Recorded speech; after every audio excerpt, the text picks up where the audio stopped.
Hello, everyone. Dean here from Teacup Analytics. I hope you can hear me. You'll see the ability to ask questions, give feedback if there's any issues with the sound or anything like that. Just let me know, and we'll figure out how to handle it. So we'll may as well dive in. I think we should give folks, as I can see a bunch of people still logging in now. So let's give it another minute and we'll dive in. And in the meanwhile, any questions or feedback, feel free to ask.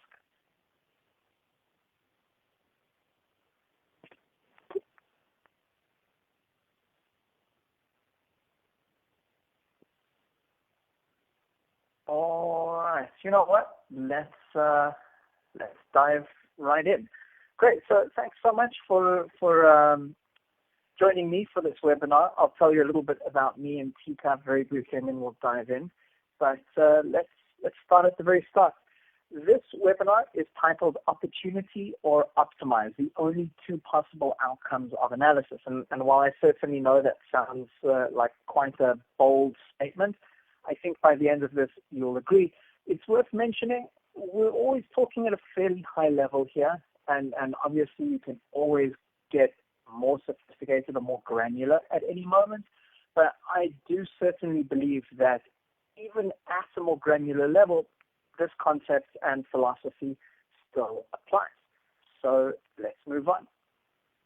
A little bit about who I am. I'm South African. You probably hear my slightly kooky accent. I'm originally a farm boy in South Africa, but I lived in the United States for about 16 years. I previously built a company with my brother called Mad Mimi Email Marketing, and it was acquired by GoDaddy in 2014, and we then, with GoDaddy, built GoDaddy Email Marketing. And I was the chief of culture for Mad Mimi, which effectively means I spent a lot of energy and time focusing on marketing, customer support, customer success, the growth of the company. Anything that was not directly developer related was my role as chief of culture. And at GoDaddy, I was director of online support. I left GoDaddy at the start of this year, February or March, and founded Teacup Analytics. The reason I founded Teacup Analytics was because over a decade of working with small businesses with regards to their marketing, I realized that a lot of people really had a lot of questions, not only about analytics in general, but Google Analytics specifically. And that's what Teacup Analytics focuses on. I currently live in Tel Aviv, Israel. I've been here for about 2 years. And I'm a runner. I surf when I can and travel. So I see that someone says there's an echo. Let me think what I can do. I'm talking directly into a phone, so there shouldn't be an echo, but let me, just in case, mute everything else around me. Do you guys still hear the echo?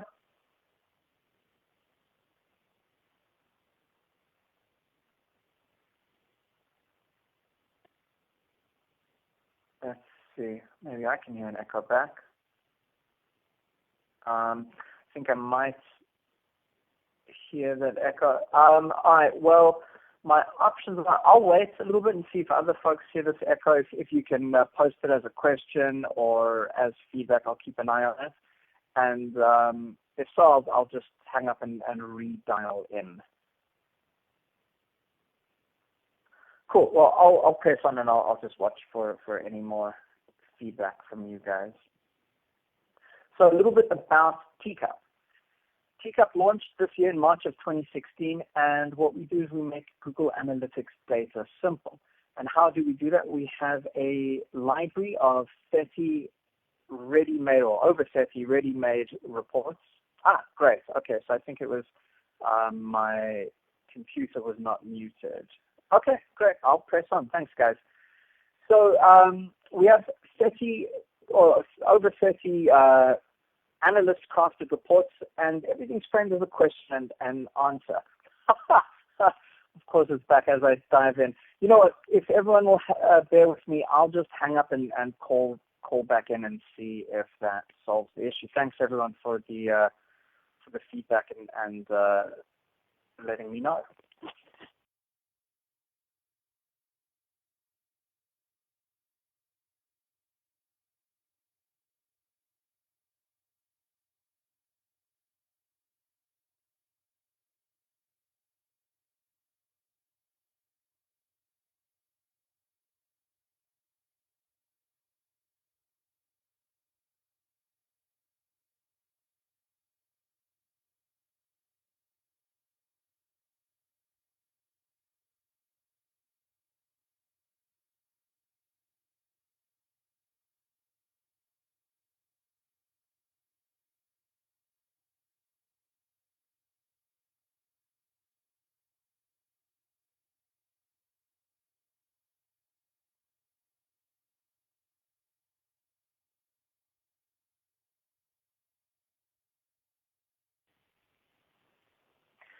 Great. Can you guys hear me again? How's that?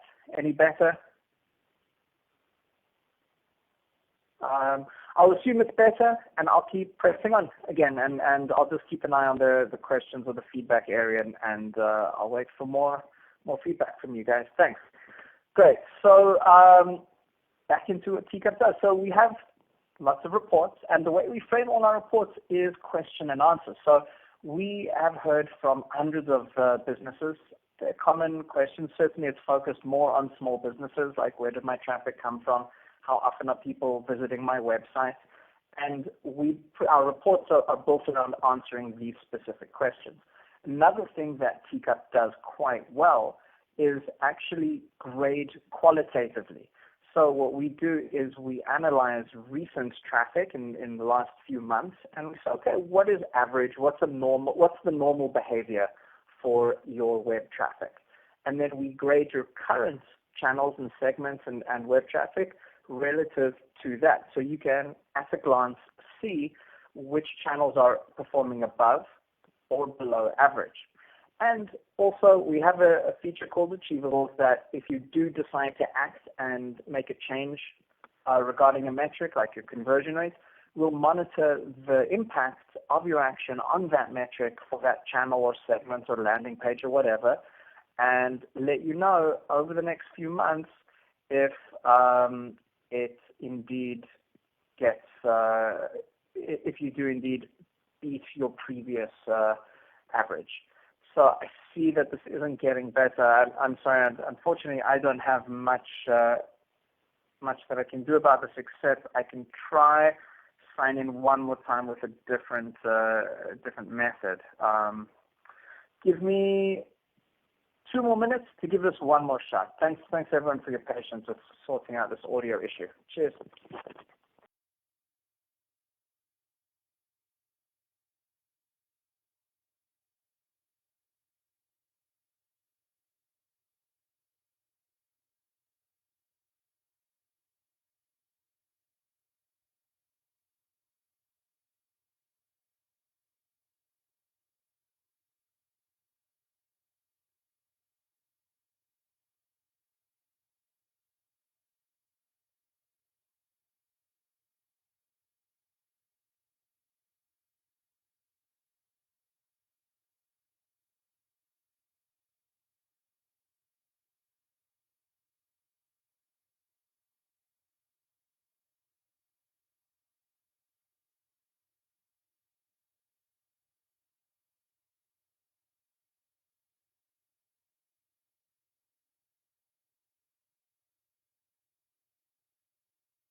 Okay, how about now? I hope this is better. I hope everyone can hear me better. So I see some folks can hear me better. So you know what? I'm going to have to just press on because I'm out of options, unfortunately. But hopefully this will end up working. Great. So that's enough about Teacup Analytics. We've spent enough time talking about me. Let's actually dive into analysis. The big question that every analyst actually hears from their clients, from themselves, from the businesses they work with is, can you analyze my data and tell me where to improve? And that's something we're really going to focus on solving. So we're going to hopefully make this an easy question to answer.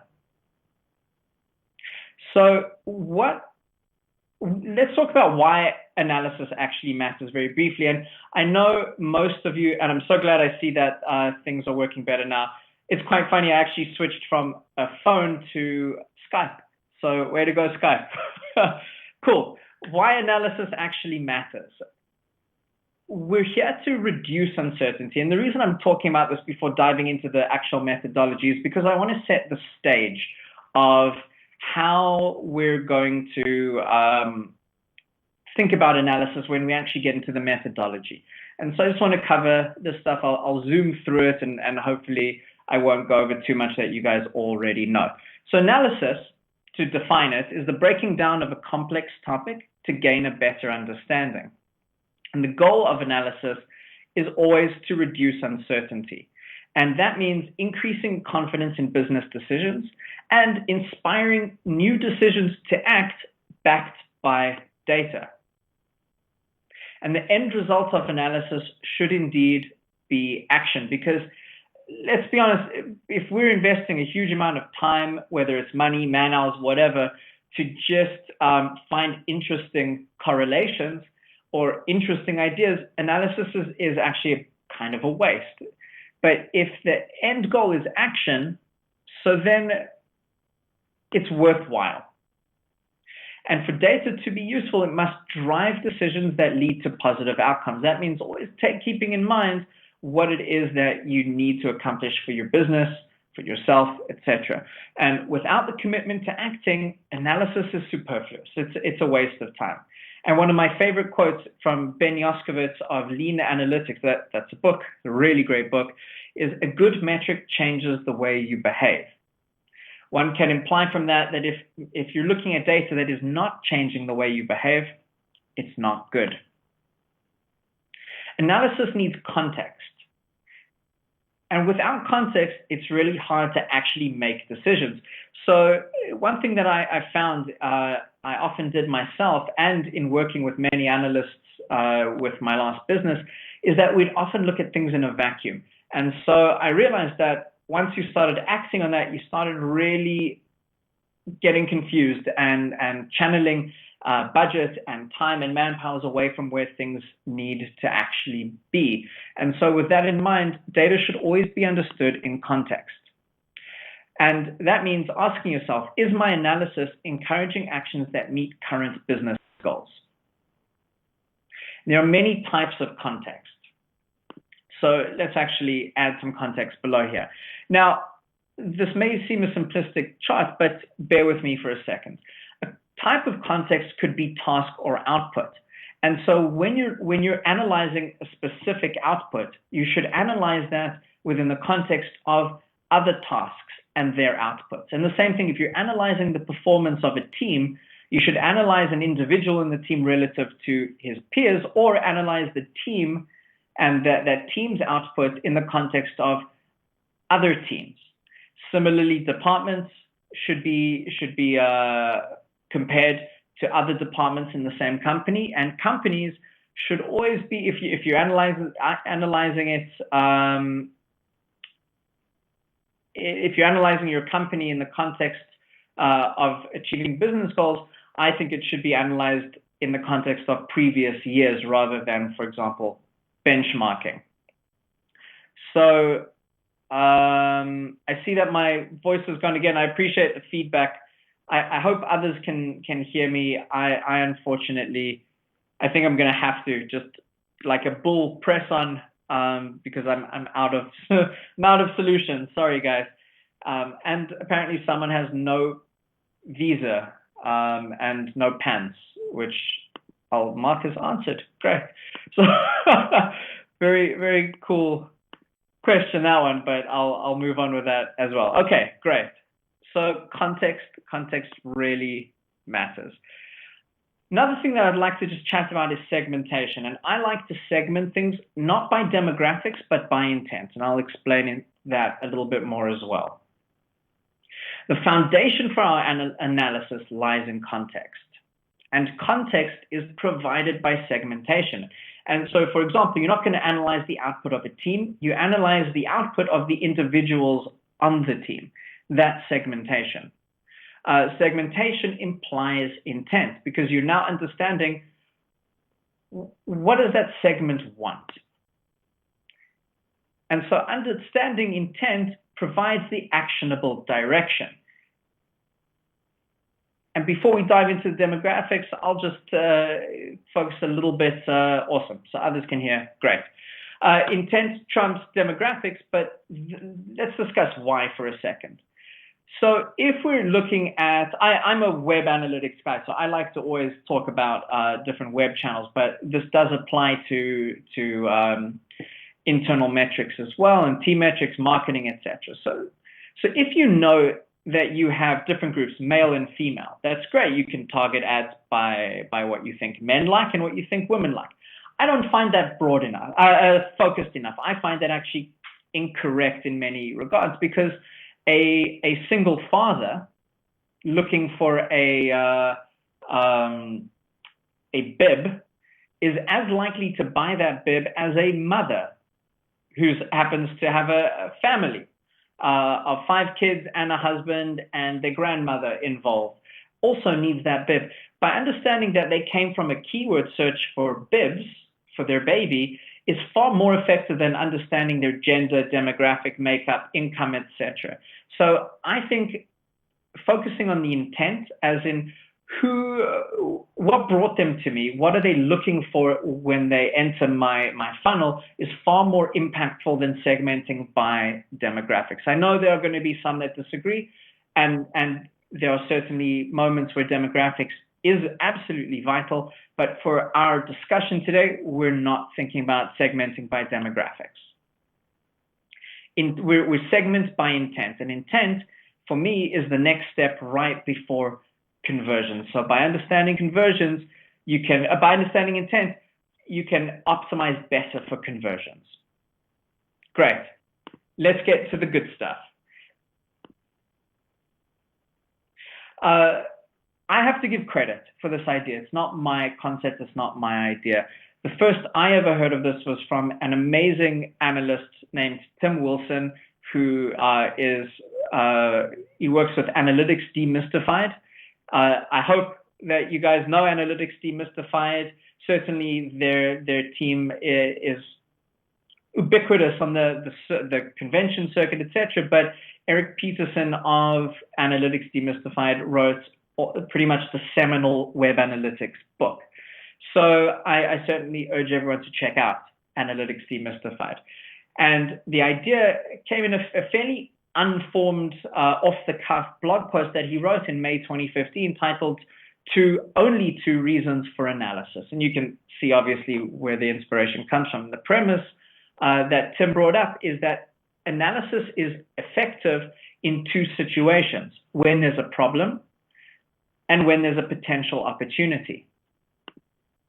And we're going to discuss that. So another interesting quote I thought is from Andy Grove, the manager guy. he was I think CEO of Intel for a long time, but he wrote some amazing books on management. And he says indicators tend to direct your attention toward what they are monitoring. It's like riding a bicycle. You will probably steer it where you are looking, and you can see why I think context matters so much, because if you're just looking to the left by not paying attention to what else is around you, you're going to steer your bicycle right into a wall. Okay, so here we get into a graph, and this doesn't look like much, but bear with me. At the x-axis here is activity, and the y-axis is results. So you can also think about the x-axis as input. You can think about the x-axis as volume. The x-axis is the amount of people, things, whatever we put into the funnel, and the y-axis is what comes out of that funnel. That's our results, our return on investment, our conversions, our sales. So activity would be customers walking through our door. Results would be purchases or revenue. It depends, and we'll discuss some ideas on how to actually decide what goes into that left-hand, the y-axis as well. And let's focus on the x-axis. You've got low amounts of activity all the way up to a lot of activity. And the same thing, we have results below and above. I'm not talking necessarily about a few results and a lot of results. We're talking about expectation here. We're saying below expectation, above expectation. So you can think of where results is right bisecting vertically in the middle, horizontally in the middle, in the vertical middle. So you want to think about a line going straight through from the word results all the way left to right as average expectations, like tolerable expectations. So I didn't feel it looked great with a line straight through the middle, but you'll see, and keep that in mind. Now, in the middle of this is our context. So we're going to feed things into this graph to provide our context. And the next thing to keep in mind as we evolve this graph a little bit is these two areas. So you'll see let's look at the top left corner. This area is above expectation results, so higher than average return, good output, but because it's in the left-hand side of the graph, it's low activity. And the same thing, the bottom right is high activity, but results that are below expectation or below ideal, below average. And if we actually then form this into a little bit more of a clear graph, you can see the only possible outcomes. If something in the top left, if something falls in this zone in the top left, it's a growth opportunity. And if something falls in the bottom right, as in it's high activity but low results, it needs optimization. So to summarize, right? Low volume, amazing results, grow it. Pour more people into that funnel. Whereas if you're pouring people into the funnel with below expected results, don't put more people into that funnel. That's a waste of money and a waste of investment. It's far better to optimize first, raise that conversion rate, get the results to a place that you want. And then in the middle is the do nothing zone. So I say there's three possible outcomes of analysis, and these are the three outcomes.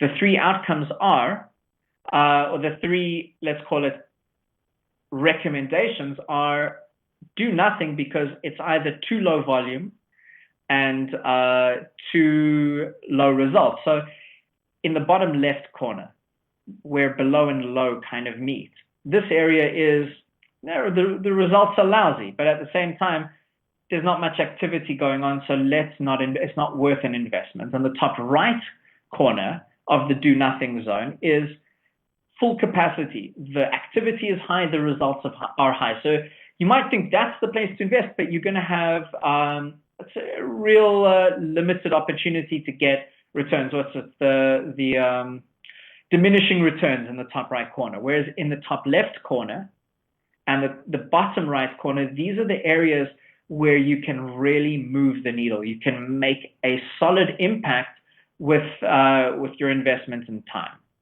So if something falls in that bottom right corner, we can say, well, what is causing the poor results? Let's investigate, let's optimize. And if something at the top left, can we increase activity? Let's go, let's grow, let's pour more customers into the funnel, let's increase the budget on these ads, etc. So if we hark back to our very first question, being that every analyst hears, the question is, can you look at my data and make a recommendation? Tell me what to do. Well, this is exactly what we're going to focus on, right? If something falls in the bottom right, tell me what to do. Optimize this channel. Tell me what to do. Grow this channel if it falls in the top left. Now, let's just discuss this a little bit. I think I can zoom through this section because you'll have heard most of it already. All analysis boils down to three possible actions, and then we're going to get into case studies. Action one is do nothing. You do nothing when activity is insignificant and results are poor. It's not worth your time and effort. It's too hard to make an impact, or it's already performing brilliantly. Action two is optimize. And that's in the bottom right corner. Activity or volume is significant, but conversions suck, i.e. that traffic, that activity is a low quality, is low quality. And if we're going to talk about, let's talk customers, this channel of customers, this ad, for example, is bringing us low quality potential customers, low quality leads. It's a leaky bucket. And so before adding more water, you got to plug those leaks. And here you're not worrying about volume, you're optimizing for results. And the third option is to grow. Activity is low, but conversions are great. That's a high quality channel and ripe for growth because the bucket is watertight. I wasn't sure if watertight was actually a word. Those leaks are plugged, let's pour that water in. And so just one more time, if you wanted to take a look at the graph with that in mind. So let's look at a case study. Now, these are all my case studies are real numbers. Well, not the quick fire case studies that we'll get to in a few minutes, but they are all real numbers, but I've approximated them on the graph. So, don't hold me to the exact notch where 75% should sit on the graph. It'll be close enough. So this is fairly zoomed out, but what we're actually looking at is a teacup analytics report called Where Did My Traffic Come From Last Week? We're going to focus and zoom in a second in that middle area. But a teacup report looks at your traffic of the last week. It looks at it quantitatively in the graph, and then qualitatively in the middle section, which we call the primary metrics. And in that final section is the segmentation. But we're going to focus, just keep that quantity in mind, and we're going to focus on the quality because that's really what matters in our discussion. And so here we have direct. Direct is our biggest volume with 63,000 visitors. And the grade is a B. So let's think about the graph where we said results of expectation. This would sit right in the middle. Organic search is an A+ in terms of quality, and quality is results. So that's going to be high up in the graph, but because it's also high volume, you'll see it's going to be more to the top right. Referral, paid search, email, these are all kind of average, and social is my low quality. That is my bottom left. And then we'll also discuss how we calculate quality is based on bounce rate, conversion rate, time on site, and pages per session. But let's map this out on the graph. So you'll see where each of these channels sits in the graph, and let's answer the question, right? What do we do? Analyze my data and make a recommendation. Tell me what to do. So at a glance, forget social media. And this actually, it's great. I spoke to a customer about 2 months ago, and she spent 3 hours a day on social media, and she got about 2,000 to 3,000 visits a week from social media, which for her was huge. She was a solopreneur. But it mapped out on the graph exactly like this. And so the simple answer was save 3 hours a day and put that into growing one of these channels. And it's made a significant difference to her actual revenue. This stuff really works in a practical area. But to analyze this, we can choose to grow organic search. We can send more email newsletters. We can focus on growing our referral traffic, or we can actually increase our budget for paid search in general, or we can optimize direct traffic. Any of these actions will actually have a significant impact on our business. The only thing we don't want to actually focus on at all is social. So you see here, by mapping everything out, we've provided the context, right? Because it's not enough to say I get high quality traffic from referral. How do you know that referral's the choice? It's because we're looking at where all of our traffic is coming from, both quantitatively and qualitatively. And by mapping them out on this graph, we're able to make a solid, intelligent decision of where to put our investments of both time and money. So let's drill down. By the way, you'll notice that I highlighted referral. So I decided in my head here, in my example, that we're going to optimize, that we're going to focus on referral traffic. So I'm going to grow referral traffic. I'm going to spend more time actually working on reaching out to relevant blogs and media and try and maybe work with a PR company, etc. And if I see this move over here into the right-hand side, or the a little bit higher up in the top right, then for sure that will have worked.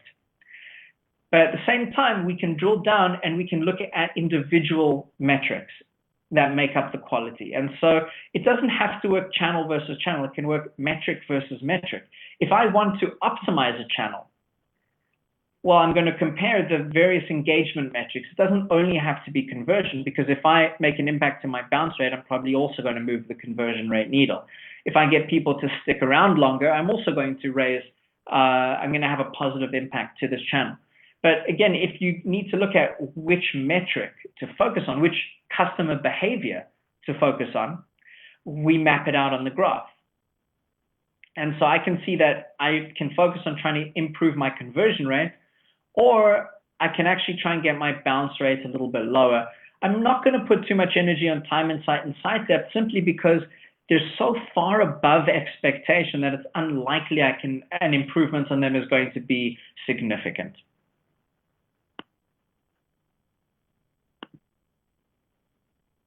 And so in my example, I'm going to try and move my conversion rate from a C relative to my traffic to an A. And that means move it out of the optimized realm into the do nothing realm.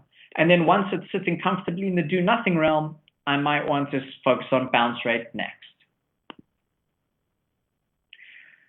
Cool. So let's talk about a third dimension. So I was chatting to a financial analyst last week about this webinar, and he said, fine, well, we need a third dimension because on the graph, 2 dimensions is not enough. And I actually disagree because I sat with him for 2 hours and we mapped various dimensions. We changed what our X and Y axes were. We tried different metrics to actually create a bubble chart out of this and see if it changed it. It did not impact the analysis in any way. And I certainly will challenge you guys to try it yourselves. I'm sure there is, it's not problematic to include things like cost, but it doesn't actually change the placement, because if something's high cost, it might make your bubble bigger. But at the same time, if it's below expectations, you have to optimize. If it's above expectations, it doesn't matter what the cost is because the returns are above expectation and you still want to grow that channel. So the way to remove that third dimension and stay in 2 dimensions is to consider the x-axis as input and the y-axis as output. And sometimes that means rolling up things like time and cost into one overall metric and mapping that on the x-axis. But ultimately, it results in a simpler concept. So rather than a third dimension, play around with what you consider the axes. So you could consider conversion rate for the y-axis, or you can consider profit in the y-axis, or return on investment. And that factors in elements like cost while keeping your graph simple. So again, take a look at this, and we can make any of these bubbles bigger or smaller. It doesn't change where they go. So we can say cost is our x-axis and return on investment is our y-axis, and remove activity entirely. We're still going to learn something very useful. And you can always, once you've decided to focus on a channel, you can drill down further, like I did with the referral channel. You can remap one of these elements into its own more granular version of this graph. Cool. So let's look at a quick case study about customer success. So we're out of web analytics. I can tell you a true story about my time at Mad Mimi. At Mad Mimi, we decided to tackle churn. And how we noticed that certainly our churn rate was below ideal. And we noticed that customers who stuck around tended to use certain features.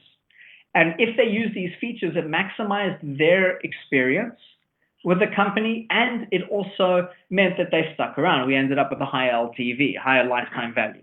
So customers that utilized certain features had a higher lifetime value and a lower churn rate. So let's map this out. Feature 1 was composing a newsletter. Mad Mimi was a newsletter design application.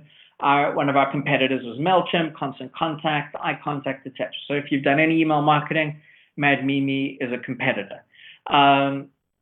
So feature 1, composing a newsletter. Obviously, if you're going to actually sign up with a newsletter platform, you want to compose a newsletter. 90% of signups composed the newsletter. However, only 10% of people who composed the newsletter upgraded from free to paid. That's our result. We're looking for upgrades in this example. And by the way, I should say, these are not really hard and fast numbers. I'm being approximate partially for privacy, partially for ease of use. So let's map feature 1 on the graph. Composing a newsletter, high activity. 90% of our customers hit the compose button, but only 10% ever upgraded. So our y-axis is upgrades. Feature 2, importing a list of customer email addresses. About 60% of signups imported their email list. That's the activity. And again, 60% of those upgraded. And that's our result. So let's add this one to the graph. Import the list. That sits comfortably a little bit above expectation and above average in terms of activity. Feature 3, customizing the design with available tools and images. Only about 20% of customers took the time to design their newsletters. And by design, I mean they imported their own banner image, they customized the color scheme, etc. They really made it, they branded their email newsletter.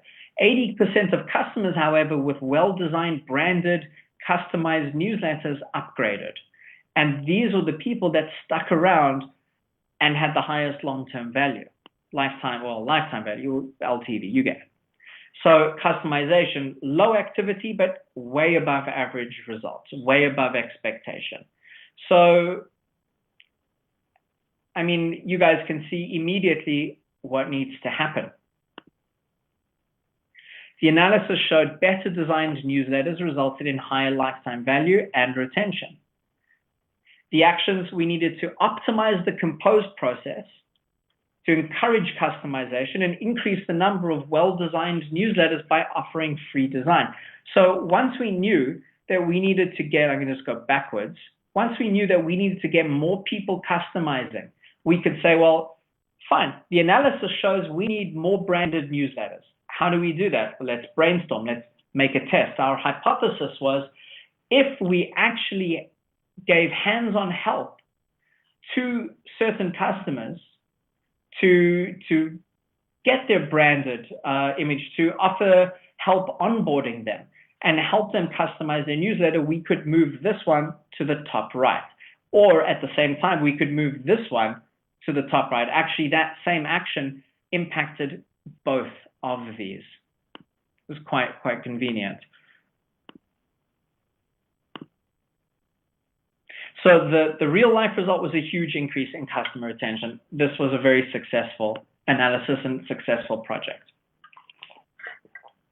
So here we go. We can see it one more time. I shouldn't have gone backwards. Great. So let's look at online advertising because I think this is a classic and really useful. And then I have some quick fire ones.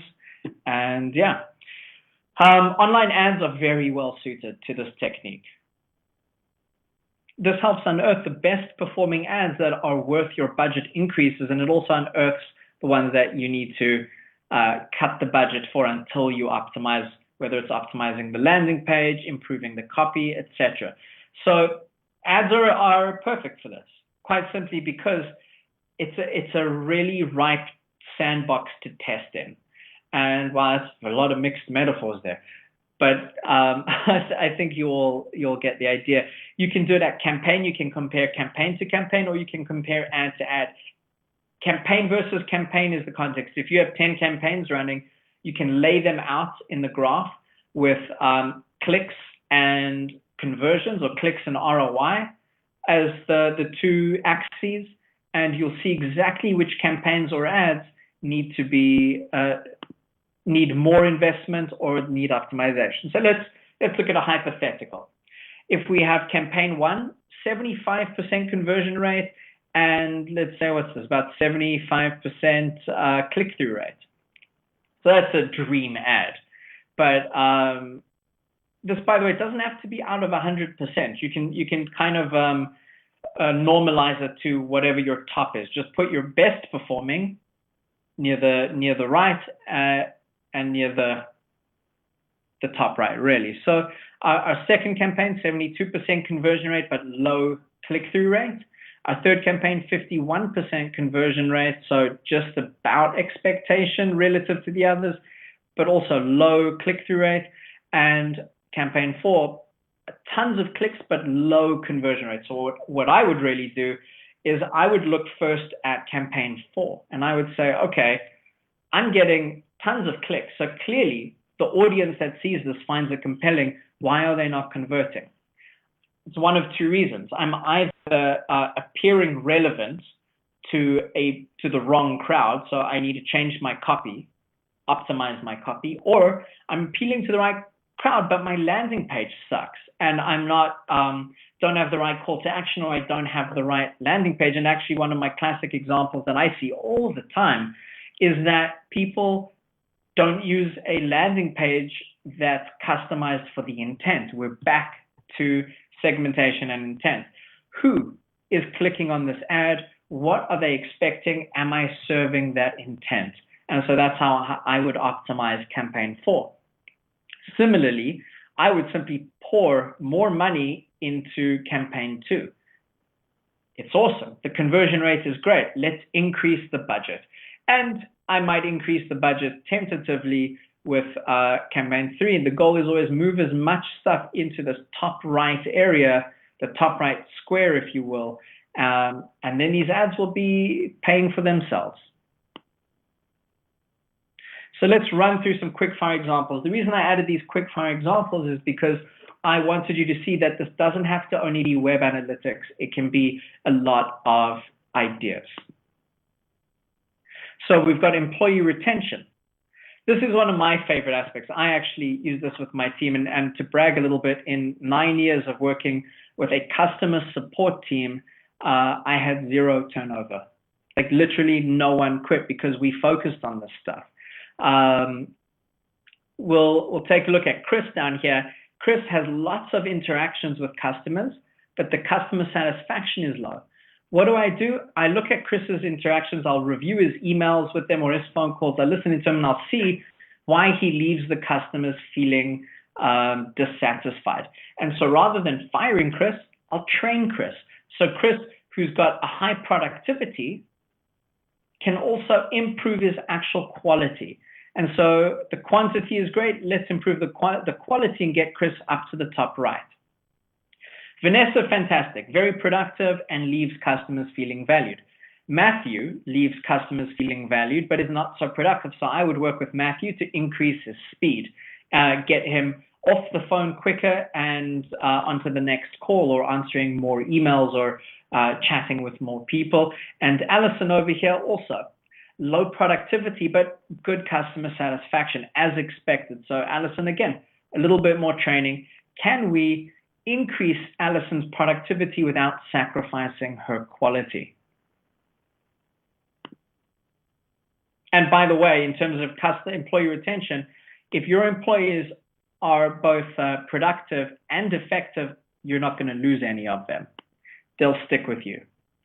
So content marketing, you can look at articles written with the target keyword, conversion, shares, refer, whatever you actually use to monitor the success of a piece of content. So we've got free email marketing as a keyword, email marketing tips keyword, free email newsletters, email list. Again, email list, this is actually inspired by another real life example.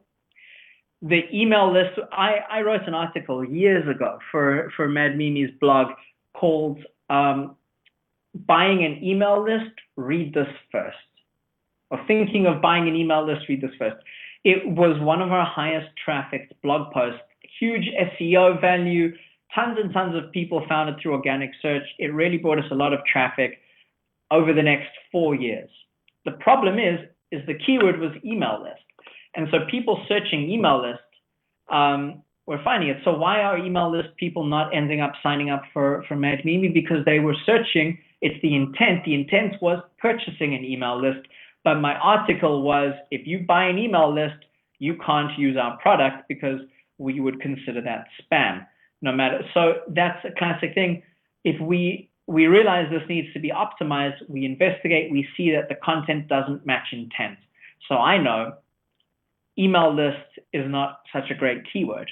I might actually try and aim to move this down into the do nothing area as well by not writing any more articles about email list. Free email newsletters, fine. Email marketing tips, both of these are low traffic because they're very competitive keywords, but the conversions are great. So I would really work hard, more articles with these keywords, maybe use paid ads for these keywords.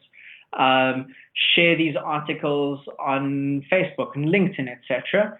And free email marketing, lots of clicks on lots of articles, also lots of conversions, so it's doing great.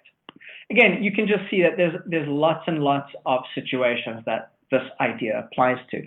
And here's another one. I don't remember how many of these I actually ended up creating. I think this is the last one.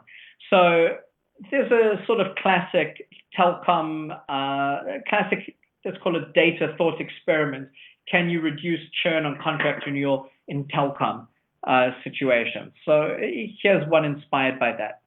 Let's say you have different offers to people whose contracts are coming up for renewal. So you can offer 25% of those people a 10% discount on a 1-year renewal, or a 20% discount on a 2-year renewal, or a 25% off. These don't really matter. You can read them for yourselves. But the point is, all right, my presentation is going to end very soon, so I'm going to rush through. Point is, you can use this concept for everything. Sorry, guys, I got a warning that it's going to end in 2 minutes. This also works for e-commerce sales channels. I have a lot more to go. Product development, it can work as well. So the last thing I want to really encourage you to do is data is a strategic asset, but it's only valuable if it's used constructively and appropriately to deliver results, says Bernard Marr, the big data guru. So the whole point of this is you really want to take action. You know what? I'm going to just talk until this shuts us all out, and you will all get the slide deck, I'm sure, and you can read the last stuff about measurement. Ultimately, you need to once you've looked at this analysis, you need to come up with a hypothesis and say, I'm going to try this action, and I'm going to measure it. And so when measuring it, measure your average performance before the action, measure the average performance for an equal amount of time after your action, and you will know that it's actually had a long-term impact. I have 30 seconds left, guys. So I'm going to rather take this time to say thank you so much for the time. I'm Dean from Teacup Analytics. If you have any questions or want more, just email me, dean@teacupanalytics.com, and I'm happy to discuss this with you in person or via email. Thanks so much, everyone, for listening. I really appreciate it. So there's a lot more to this. If you want the slide deck, email me. I'll send you the slide deck if BrightTalk doesn't as well. And again, I appreciate all of you listening to my presentation. Thank you so much. And aim for that top right corner, guys. Cheers.